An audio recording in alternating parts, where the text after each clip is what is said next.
एक छोटे से गांव में भोले नाम का एक सीधा सादा लड़का रहता था जो भगवान शिव का परम भक्त था। भोलेनाथ, बस आपकी कृपा बनी रहे। लाजवंती उसकी सौतेली माँ थी। वो रोज उसे सताती और ताने देती थी।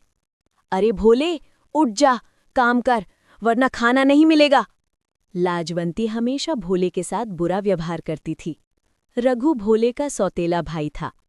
भगवान शिव तेरी मदद करेंगे, पहले खुद की हालत देख। भोले शांत। भैया, भगवान सब देखते हैं। ऐसा कहकर भोला मंदिर चला जाता है और हर दिन भोले जंगल के छोटे मंदिर में जाकर पूजा करता। हे भगवान शिव, मुझे सही राह दिखाइए। एक दिन गांव में भयंकर सूखा पड़ा।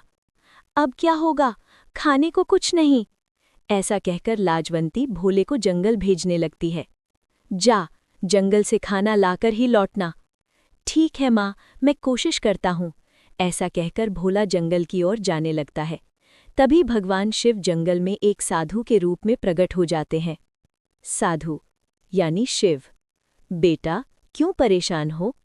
मेरे पास कुछ नहीं, बस विश्वास है। साधु मुस्कुराते हुए, बेटा, ये फल ले जा, ये कभी खत्म नहीं होगा। भोले फल लेकर घर पहुंचा और अपनी माँ को देता है।